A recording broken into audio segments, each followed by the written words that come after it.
Imagine you are an American soldier, somewhere in the frozen mountains of northern Italy. Winter 1944.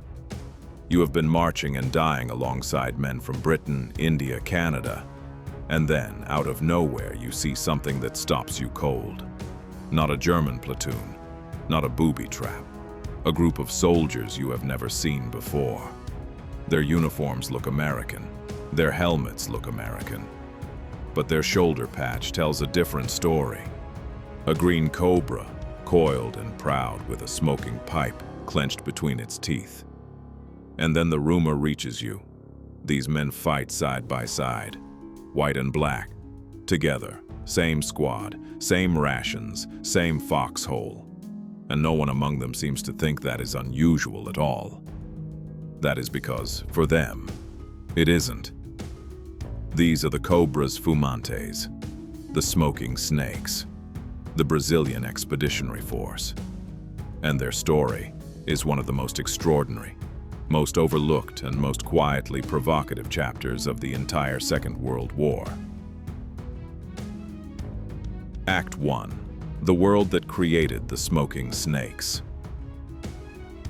Brazil in 1939 was ruled by a populist strongman named Getúlio Vargas. He had suspended the constitution, banned political parties, and installed what he called the Estado Novo, the new state. Vargas was not an ideologue. He was a survivor. And in the early years of the war, he was content to stay neutral, trading with both sides, playing the Allies against the Axis to extract maximum economic advantage from Washington. That calculated neutrality collapsed on a single terrible night in August 1942. German submarines sank 5 Brazilian merchant vessels in the South Atlantic in just a few days, killing approximately 600 civilians. Not warships, passenger and cargo vessels, ordinary Brazilians. The public outrage was volcanic. Riots broke out in Brazilian cities.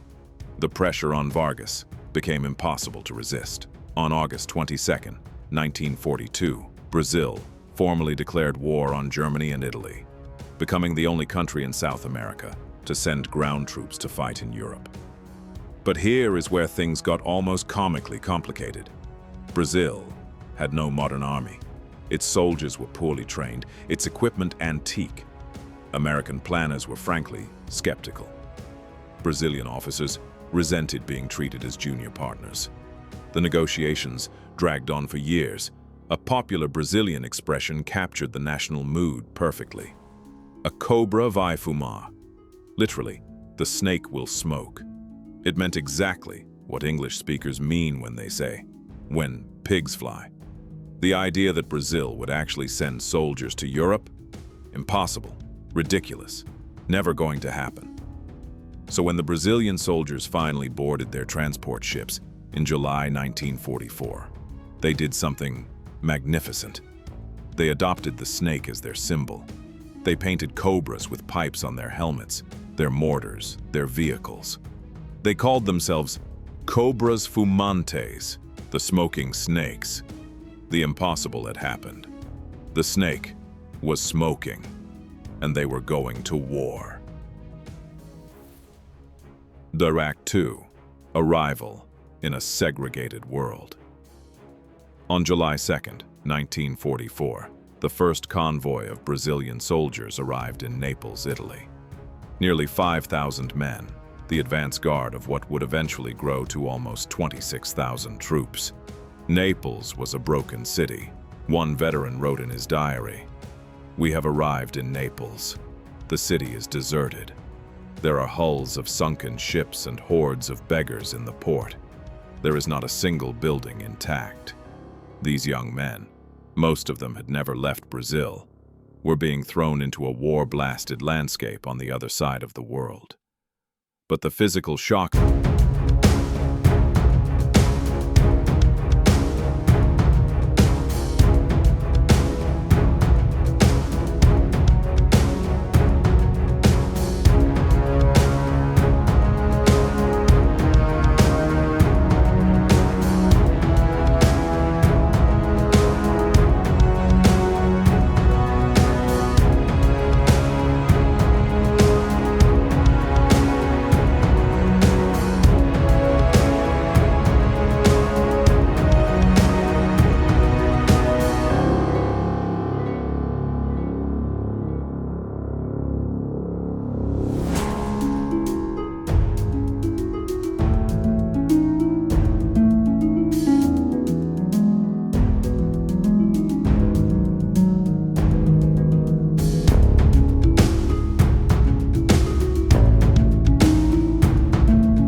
It was stated, "This is what makes the smoking snakes so extraordinary for an American audience.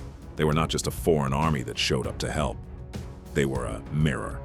They were holding up right in front of the American military's face, a reflection of what the United States claimed to be fighting for: freedom, dignity, equality, while systematically denying those things to hundreds of thousands of its own soldiers." Act 3. Baptism by Fire. None of this philosophical drama changed the fact that the Brazilians had come to fight. The Italian front in late 1944 was not a war of open fields and sweeping advances. It was a war of mountains.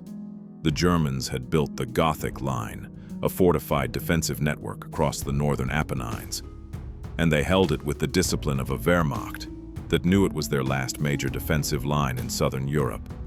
Every hill was a fortress, every valley was a kill zone.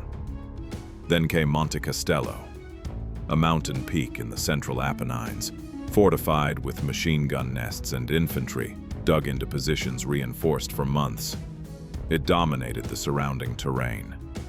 If the Allies wanted to open the road to Bologna, the key to the entire Po River Valley, Monte Castello had to fall.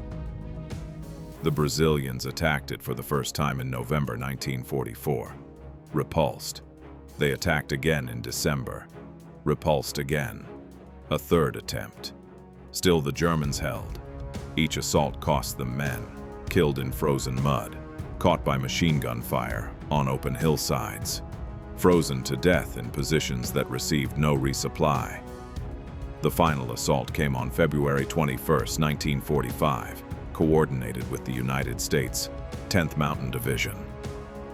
The Brazilians went up in a combined arms assault, fighting through German positions in close combat, room by room, trench by trench. One veteran, a combat sapper, described it years later.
Government tried to erase them.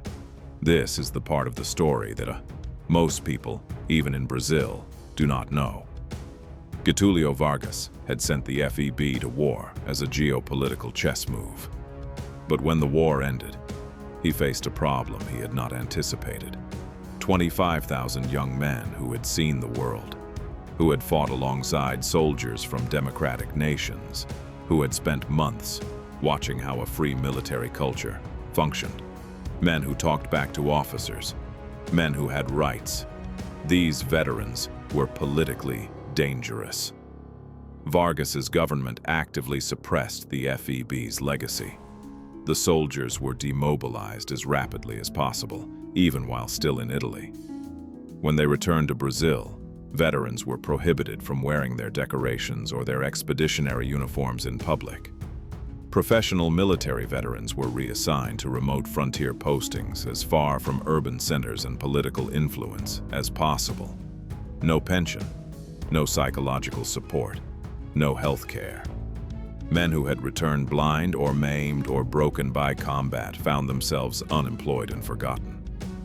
It was not until 1988, 43 years after the war ended, that the Brazilian government established a pension for surviving veterans. By that point, most of them were already dead. The contrast with how American veterans were treated, the GY Bill, the hero's welcome, the cultural celebration, is almost too painful to describe. Act 6. The Mirror and the Movement. Here is the connection that ties the smoking snakes directly into the history of the United States. While the FEB was fighting in Italy, Black Americans back home were engaged in what was called the WWII campaign. Victory abroad against fascism, victory at home against segregation.